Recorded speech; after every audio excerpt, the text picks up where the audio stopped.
Welcome, pool guys and gals, to the Let's Talk About Pools podcast, where your host, Lauren Broom, will take a splash into many topics in the pool industry to educate all aquatic professionals.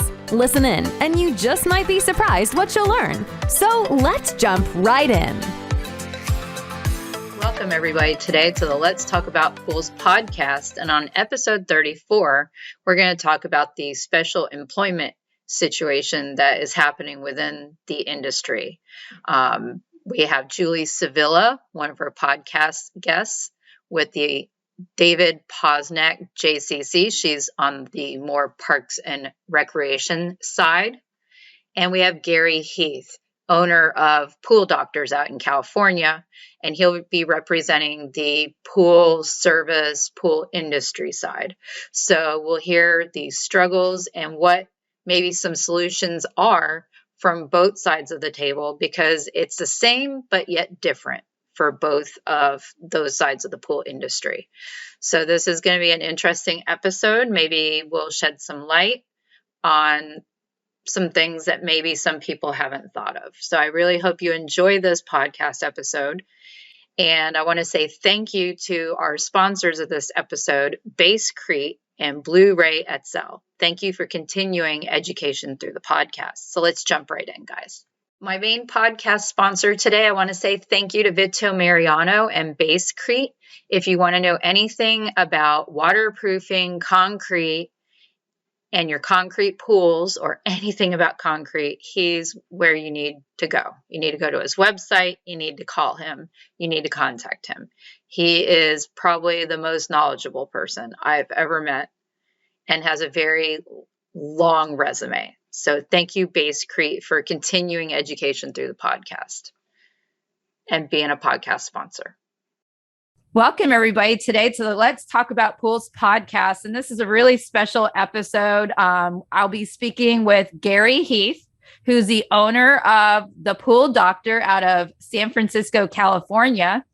And I'll also be talking to Julie Sevilla on this episode, which this is a roundtable episode. She works as the Aquatics director for David Posnack JCC out of Davie, Florida. They're a nonprofit that they have a aquatic venue there, a swimming pool, and we'll get into what you guys have there as well available to people.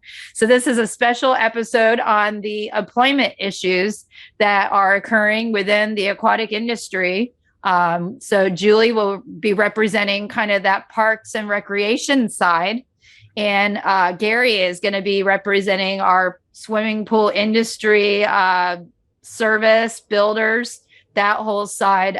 So we have two great people on both sides of the fence, very different, but dealing with some very similar issues that we're seeing right now in the pool industry overall from the economy. So I want to hand it over to Julie first. Just give us some little details that I didn't give that you'd like the audience to know about you. Hi, good morning. And I'm super happy to be on your podcast. First time doing a podcast, so bear with me. Anyway, so we are, I'm the aquatics director at a JCC. We are a fitness facility.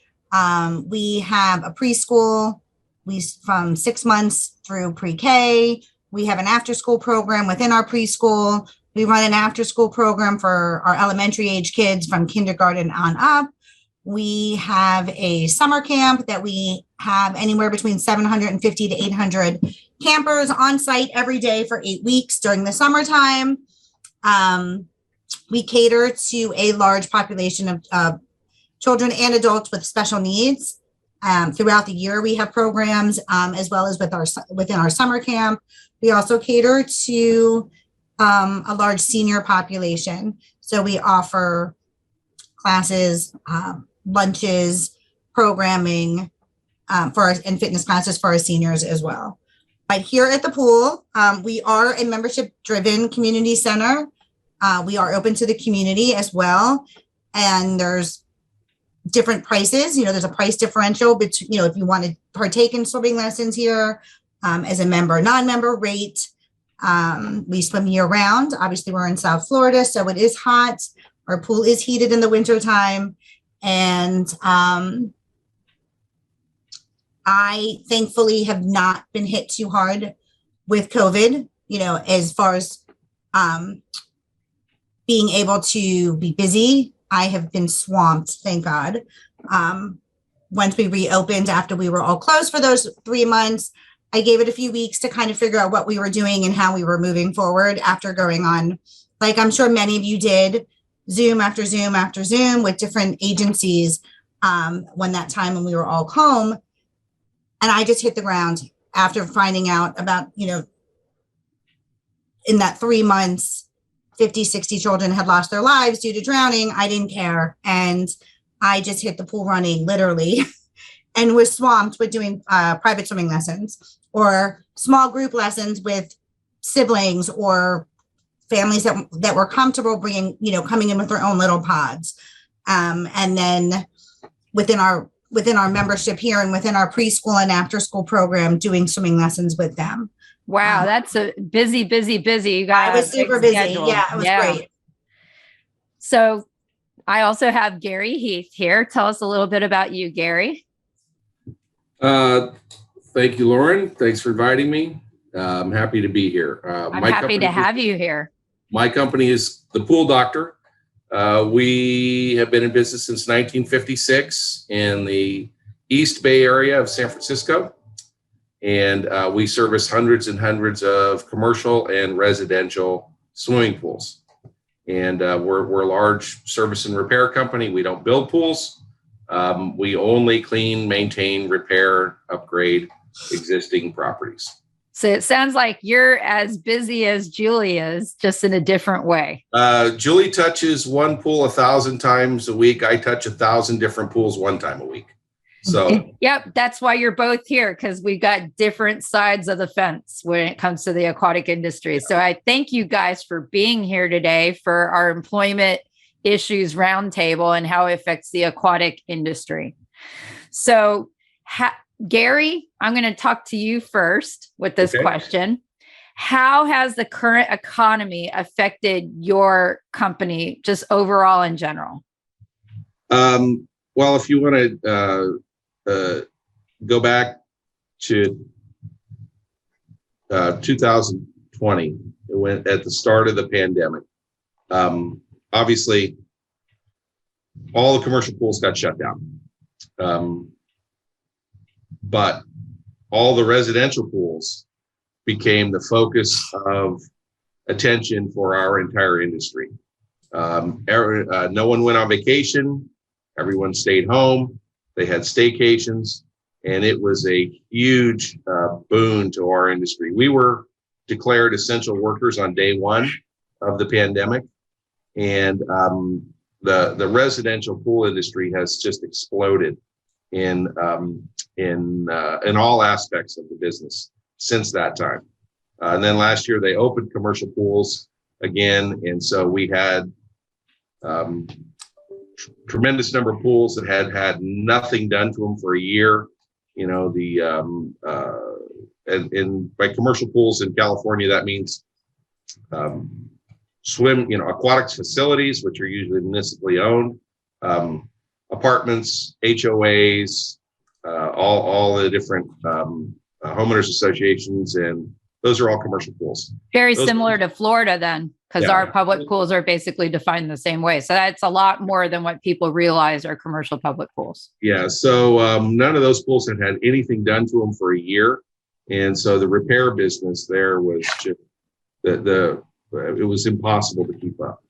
And it's not just my company, all of my other colleagues in our industry around here that I network with, we all have the same issues there.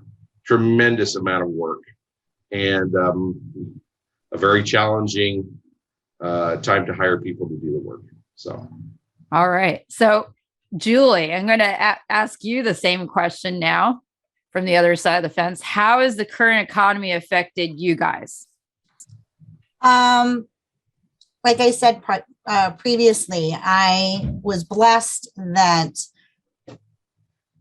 I was able to stay so busy. I am at the moment the only instructor here teaching. So I was literally in the pool from when I got here to when I left, 5, 6, 7 days a week, going to people's homes as well.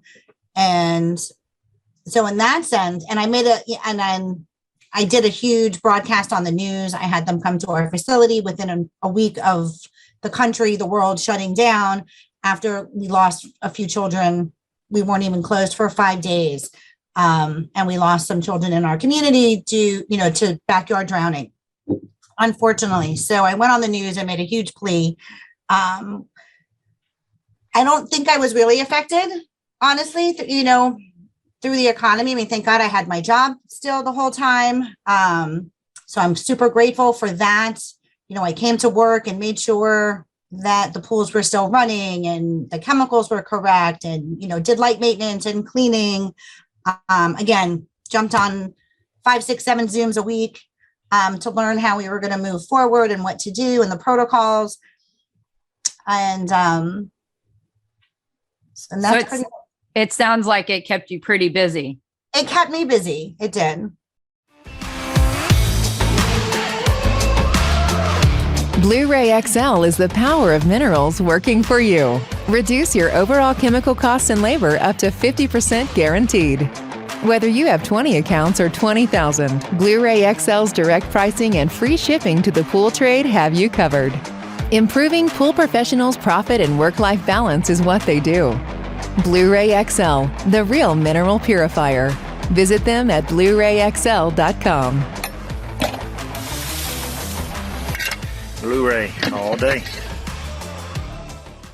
So now I'm going to ask another question, and I'll be back to Gary on this one. How have you been affected by hiring? Like, how are you getting people?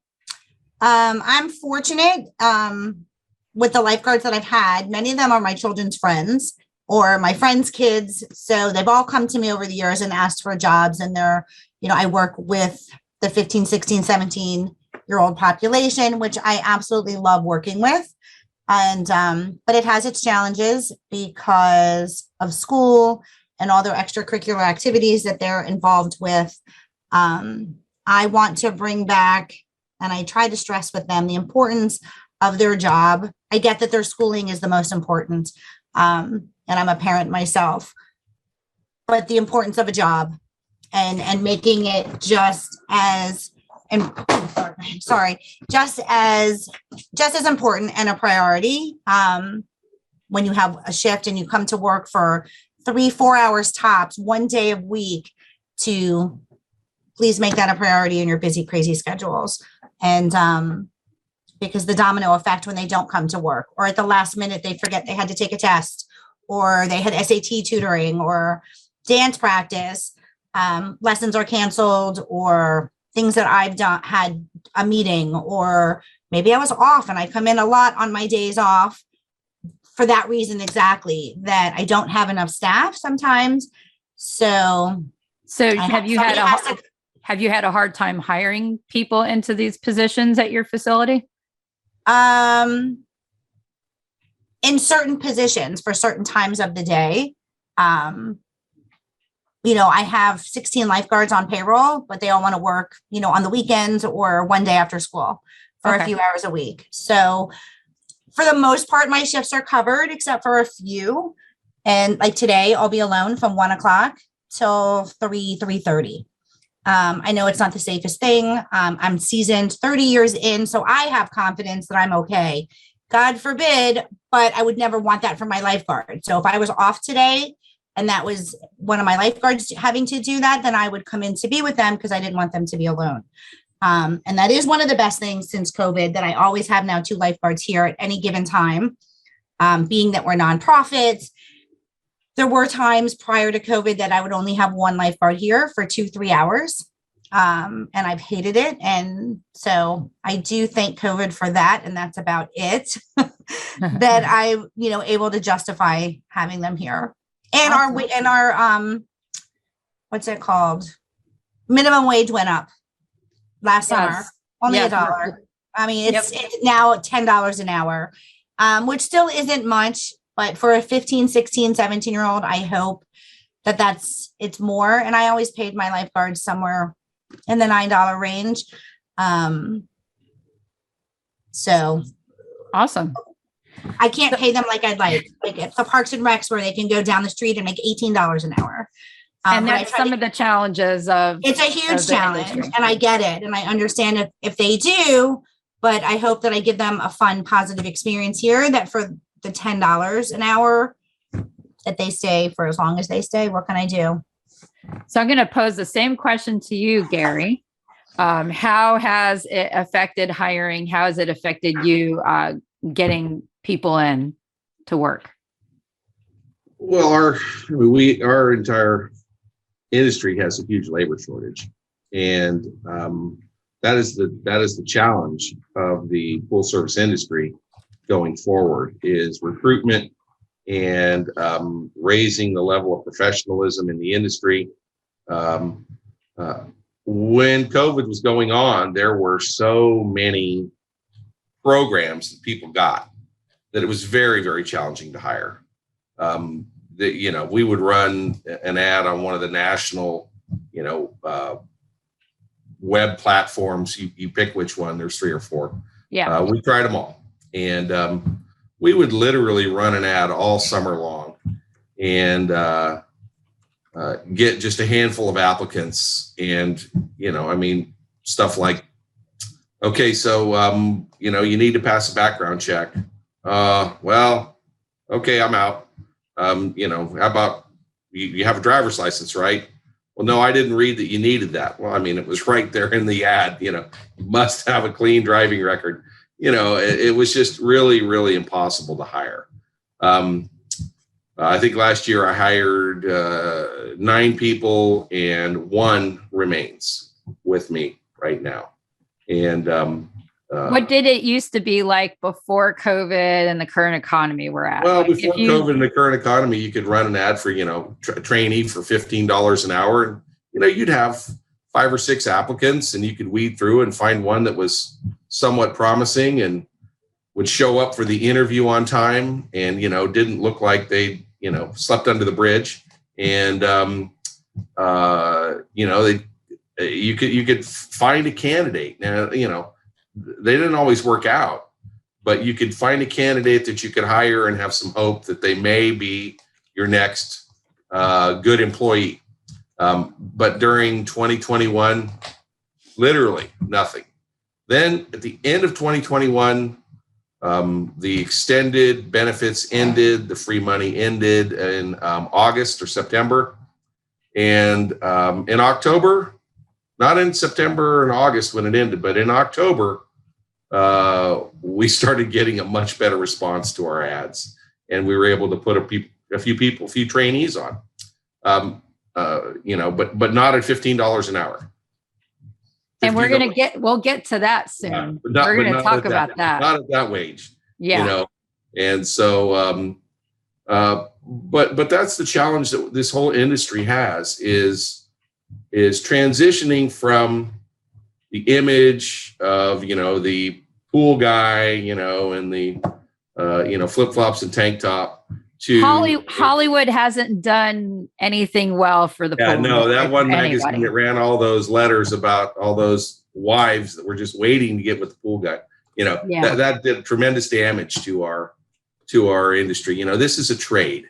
It's a trade just like any other professional trade, be it a carpenter, plumber, HVAC, machinist. It's a trade like any other trade. And we have to look at it like that. Water chemistry is very complex. It's very serious. Yes, it is. It takes a lot of training to be good at it. It takes years to be good at it. And the industry has to recognize that. And they have to pay like that. And they have to charge like that. And, one of our biggest challenges is, the barrier to entry in this industry is so low.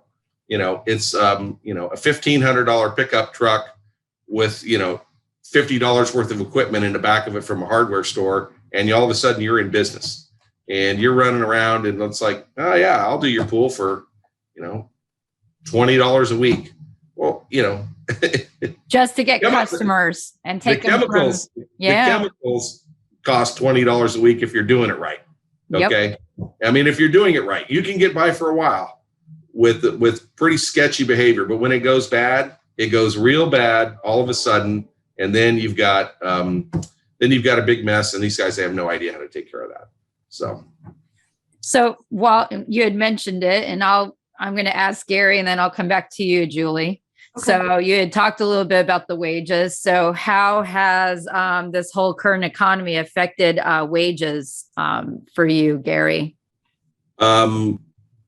We've had to raise our pay scale between 15 to 30% in wage increase just to hire anyone. I mean, no one will come and apply for a job, at least here in Northern California, at less than $20 an hour. I mean, you can't get anyone to show up. I mean, they won't respond to your ad. I mean, the ad ran from 18 to 25, no response. Raised it to 20 to 25, had 9 resumes the next morning. And so big difference. You have to raise, and like you said, she said you can go down the street to McDonald's in Florida and get $18 an hour. Yeah. Well, if you go to McDonald's in Northern California, it's $20 to $21 an hour. And if you stay for 4 months, they'll give you a brand new iPhone 13. And so, the entire service it's all industry, competition right now. Yeah, all this competition across many industries that have nothing to do with each other, trying to get employees. Well, yeah, we're competing for the same trainees. I mean, we're not talking about seasoned professionals here. Yeah. We're talking about trainees. And if you have a bigger company like mine, we tend not to hire people that are seasoned professionals because honestly, we don't want their bad habits. We have a way that we do business. We've been in business for 65 years. We have a way that we do it. And, if you're going to work here, you need to use the way that we do it. We don't care how the last company did it, and we don't care how the next company's going to do it. If you work here, you have to do it our way. And so we like to train our own people. It just seems to work out better. We've never really had an experience where we hired somebody from another company that really worked out long term. How has the 15 to 30%, I think you said, wage increase, has that affected your bottom line as a business? Well, as a business, you have to factor that in. I mean, in any industry, in any business, nonprofit, for-profit, any industry you're in, wages are either your single largest expenditure or they're a close second. And in our business, in the service industry, they are our single largest expenditure. Our wages every month dwarf our chemical and material purchases. So you have to have a price increase. And, that's, some people have a hard time doing it. They think they're going to lose all their customers. You know what? If you're in someone's yard and you're doing a good job and you're taking care of their pool and you have a price increase, you're not going to get fired. If you're not doing a good job and you're sketchy and you don't show up on the right day and you don't show up every week and you don't bill properly and you have all these other business issues, business, and you have a big price increase, they're probably going to look around and see if there's a better option. But if you're in the yard and you're professional and you're taking care of your business, you're not going to get fired if you have a reasonable price increase. And a reasonable price increase right now is anywhere between 20 to 30% really of your monthly charge. I mean, chemicals have gone up between 50 and 400%. Which Julie she's nodding her head there. She's affected by that as well. Yeah, my chemicals have gone up quite a little bit over the last few months. And right. I was just told yesterday that a bag of bicarb that was $22 has gone up $4 a bag. Well, that's paying $26. Well, yeah, and in our case, I mean, you're buying it for your own consumption. In our case, we're selling that bag to the client. Right. We can't buy it for 26 and sell it for 26. Right. You know? I don't know what they're paying for it. I mean, I'm lucky I do get a good deal on my chemicals, but and Yeah. I don't have a choice. I need to have bicarb or sodium, Yep. for the pools. Yeah. You're stuck in a hard place because Right. you have to if, spend it. and as a pool service company, if your wages have gone up 30% and your chemicals have gone up anywhere between 30 and 400%, your charge needs to go up 30%, and in order just to remain equal with where you were, and and so we've had to have a lot of price increases, and honestly, of the hundreds and hundreds of price increases that we've had, I think I can count on one hand the 4 people that have dropped our service, and we were pretty happy that those 4 people dropped. Yeah. They're those customers. They're the ones. They're not in our little target market that we want. The ideal customer profile that we have, that talks about people that care, that fix their stuff when it breaks, that pay on time. All those 4. They were not in that little box. So awesome. So I'm going to pose the same question to you, Julie. How has the current economy and what's going on affected wages? You touched on it a little bit earlier, but how's it affected wages at your facility? Well, like I mentioned earlier, our minimum wage did go up to $10 an hour. So most of my guards were pretty happy that they were at least getting a $1 increase and raise, more an hour. It's hard trying to find someone older or in a different age category that's maybe out of high school or in college, or someone even older or more mature. I did just, to fill in certain gaps, especially the harder ones to fill, the early morning or the mid-afternoon when the kids are still in school, to be able to pay them a fair wage. It's challenging. I did just hire somebody. I offered him 13. He's in his mid-20s, college student, great kid. I offered him $13.50 an hour. After 90 days, I offered to give him 14. He loved it. Great. And after 2 months, he quit. So even though I felt that I found somebody to fill the gap, and I'm not one to just hire a body just to hire a body. I'd rather have to come in on my own and do it if I have to, because to me, I just find that's a liability and I don't want to deal with it. Left. And it wasn't even the money thing. I mean, he had another job lifeguarding closer to home and some other silly millennial issues. We could have a whole separate podcast. So, I mean, literally, right? That as far as like running or working in the aquatic industry, he just didn't understand why he couldn't be on his cell phone at certain hours of, when he wasn't in a guard chair, blah, blah, blah. Again, different podcast. So now, like, I'll be alone today from 1 to 3 o'clock. Need I say more? We just have to deal with it. So you're having your difficulties finding people in a certain age group that aren't like high school kids that are okay with the wage that you have to, because I know usually that Parks and Rec nonprofit, you're all kind of in a controlled level of wages compared to pool industry. Like Gary, you can kind of offer whatever you want without like control from a government organization. They have a certain salary broadband. So that's the big difference that Julie has to deal with, I think, compared to the pool industry. I know you're looking at your bottom line as a business and stuff like that. But from what I've gathered with the current situation, it's really the line drawn for the differences is Julie's type of facility. They offer like a certain salary range, correct? Correct. And if I found the right person, I could, even if I found the most amazing person to fill X spot on the, throughout the day, I truly feel it's a rite of passage. So yes, you can go down the street or to any other city pool in our Tri-County area, Palm Beach, Miami-Dade, Broward County, and at 17, 18 years old, make $17 an hour, make $27 an hour. I mean, they're out there. I look, okay, to see. I mean, I've known for years what my competition is as far as what I can afford to pay for a lifeguard. Even if I could pay somebody $18 an hour, I am not paying a 15, 16, 17, 18-year-old fresh out of the gate. I certify most of my lifeguards. The majority of my lifeguards that work here go through my lifeguard classes throughout the year. And then I personally handpick for summer camp.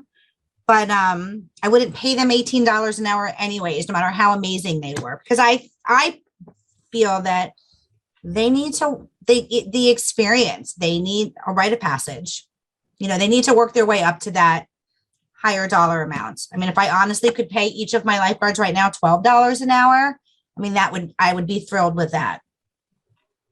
So for you, Julie, how is it, this current situation we're in, how has it affected, you've touched on a little bit earlier, retention of employees? I've been lucky there where most of my lifeguards just stayed with me, whether it's their first time working for me during summer camp, then they stay throughout the year. Some of them have just worked a summer because then they went off for college. Most of them stay because we have a lot of fun, as strict as I am. And I have my certain things that it's my way or the highway. They're good kids. And I really try to give them a positive, fun experience while learning life lessons and learning to be more accountable and responsible. So and I feel like that they stay because we do have a good time together. I buy them lunch. I buy them breakfast. For the first time, I just got them all hoodies, so that we're all in a uniform that have our JCC logo on them and lifeguard on them, and they love it. It was $1,000 I didn't need to spend, but they loved it. We did a field trip for the first time over the summer during camp. We had time where we can leave for a couple of hours, and we went to like a huge water park trampoline activity. And I will be doing it again this year. They had so much fun. I'm actually shopping online a little bit as we do this podcast for Valentine's Day presents for them, little things like that, just because that's some of the ways that you're trying to show my appreciation. Yeah, I buy them breakfast. It's your other ways other than the dollar amount they're making in an hour that you're trying to keep and attract people and keep them there employed and that kind of thing. Because you're making a good, happy workplace. It sounds like because they're great kids. Right. And they're great kids. And I know they have busy schedules. I mean, the pressure to get into college today is off the charts. And I get it. So I want their time here to be fun, and I value their time here. And I want them to stay for as long as they stay. Awesome. Thank you. So same thing for you, Gary, on the other side of the fence. So how has it affected retention of your employees, and what are you doing to kind of attract people to stay or, to stay longer? So we actually implemented a more uniform pay structure for our employees. Trainees and kind of entry-level people are at one level, but once you get to a certain level where we can send you pretty much anywhere, anytime, your pay is going to jump up quite a bit, like maybe $5 an hour.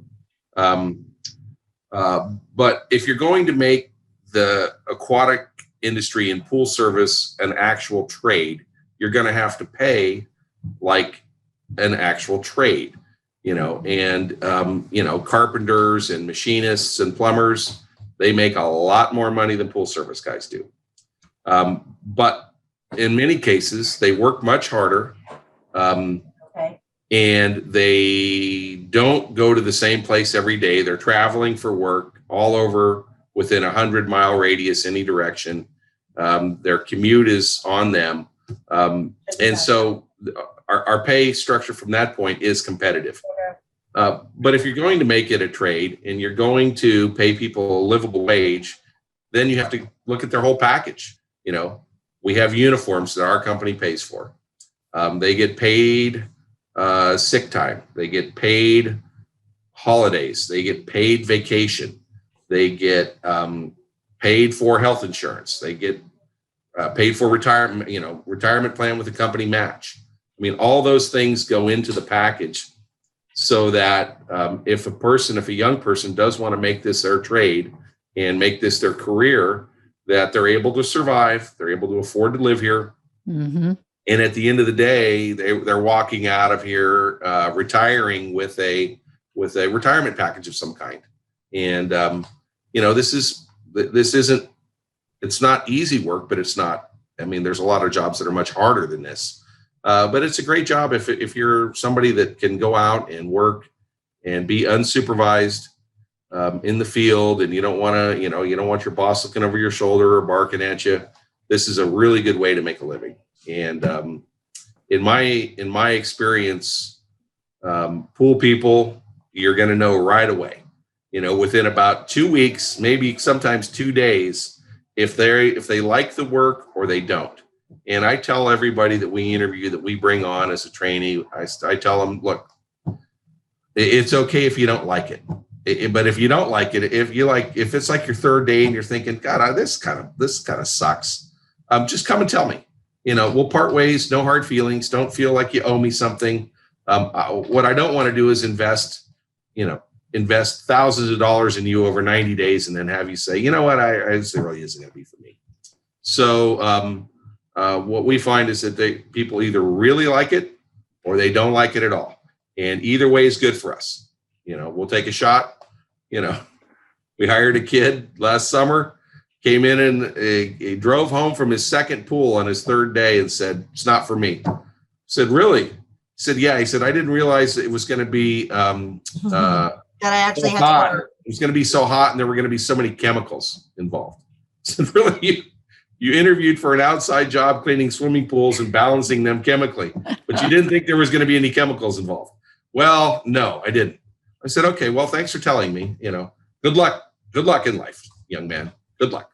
So Julie's like thinking the same thing. It's like our people are handling chemicals and outdoor pools and sitting out in the sun. It's a known fact when you're in the aquatic industry that all those boxes are a checked thing for a job you're interviewing for. So it's amazing that they didn't realize that and then took the job and started it. Yeah, took the job and started it. And then, like I said, it happened to be hot. It was in August. It was close to 100 degrees. And by the second pool on the third day, he said, this job isn't for me. Got in the truck, drove back to the shop, came in, thanked everybody for giving him an opportunity. And he said, good luck. See you later. Thanks for telling us. I mean, I was happy because I didn't have to pay him for 3 more weeks to find that out. Yeah. Now, do you provide trucks to your employees? Yeah. Do they have company trucks? Yeah. The laws in Florida and the laws in California are very different.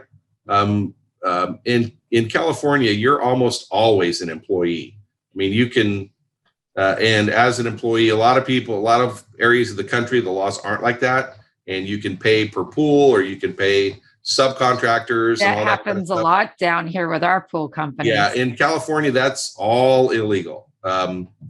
Not saying people don't do it. They can take their chances the way they want to run their business, but that's not how I run my business. And see if they run the risk of getting caught. Basically. Yeah. Oh, which trust me. isn't the right way to go, guys. Listeners, don't do that. In some states, like workers' comp insurance is optional. You don't have to offer it to the employee. Well, I'd love not to have that $8,000 expense every month, but that's just not the way it is. So, in Florida, they clean pools for half of what we clean pools for in California, half or less or for a third. I've seen that in Facebook groups. Yes. Yeah. And, it's, that's the way it is. But here, if you show up to a job every day, you're an employee. And so you get all the benefits that are associated with that.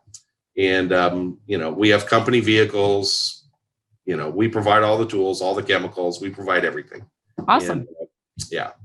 So. And I know it's regionally different for like Florida versus California, just from teaching different people from different parts of the country now and talking to different people within the podcast and that kind of thing. It like you said, Gary, it is different for like Julie or any pool service company in Florida versus the West Coast of the United States. So want to throw that out there, that the employment situation we're talking about could be slightly different than what has been spoken about, but generally, in the general sense, we're all kind of dealing with the same thing.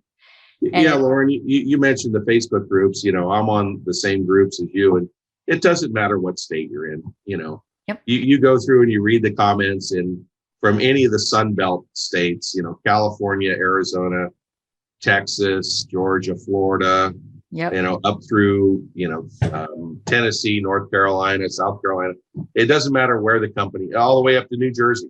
It doesn't matter where the company is. The issues that we face as an industry are universal, and the sooner that we can, start acting like that, the better off our industry will be.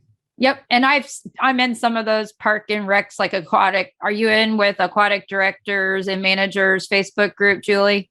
So Yes. I've been in there, and it's basically the same thing in their group with the employment issues. It's just slightly different than the pool industry. You guys, it's driven more maybe by how much, and no, it's really the same, the amount per hour, but I believe businesses have more control as a private business to change their wages than some of the parks and rec that are kind of government owned. Government gets stuck into what's called broadband ranges for their salaries, and they're usually pay a lot less than a private industry would in the general sense. So what they are dealing with is they're trying to battle against, like you said, McDonald's and all these other industries that have raised wages. And people are like, I'm going to go over there, then make $5 or $4 more an hour than I would working as a lifeguard or an aquatic director or whatever at the county parks and rec pool. So they're all battling the same. You guys are all battling the same general thing overall. Plus, two, we have to carry tons of certifications that we pay out of pocket for, even my lifeguards. And I charge a fair amount for my lifeguard class. I do cater to a different element that can most of the time pay for, afford what I charge. Nothing out of this world, because I do look at what other people charge as well. So it's pretty comparable.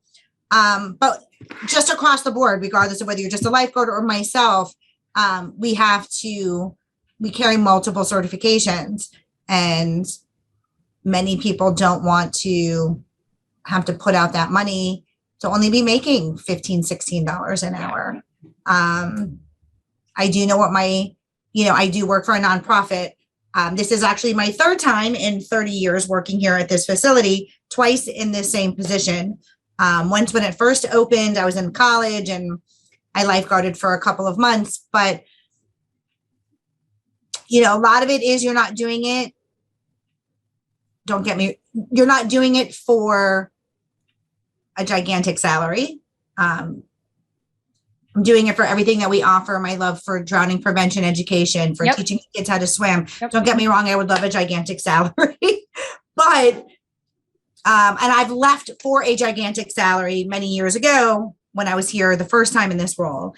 And I have to tell you, it's not all cracked up to, and I was miserable, still in the aquatic industry, but not anything in this role, like what I'm in now. And the grass is not always greener. I totally understand what you're talking about. I worked state government for 19 years. And so, you're not working there usually for the best salary. You could go to the private sector, do way better, but it was usually because you cared about being that state servant or, and the cause that you had while you were there. And then they try to give you benefits to offset the salary that they can't pay. But that it's the nature of the differences between you, Julie, and where you're at, and Gary, and he's a business owner and that kind of thing. So overall, in the general sense, this employment situation with the economy is affecting us all the same, with some differences within different types of organizations. And that's all I wanted to, talk about and have you guys bring forth so that listeners could hear, and if they're new to the aquatic industry on your side, Julie, or Gary's side, that they kind of walk away and just have a better understanding what's going on. And especially if they're going to be owning a business or running a facility like you, Julie. So I thank you so much, guys, for being on the podcast today on this special roundtable episode. Really appreciate it, representing each side of the industry. Thank you so much for participating. Thank you for having me. Yeah, thank you very much, Lauren. Thank you so much, guys. You have a great day. You too. Bye-bye. Thanks for diving in today with the Let's Talk About Pools podcast. Be sure to follow us on our YouTube channel or our Facebook page. And feel free to rate, subscribe, and leave a review wherever you listen to your podcasts so more aquatic professionals like you can learn about the show. We appreciate it, and we'll catch you in the next episode of the Let's Talk About Pools podcast.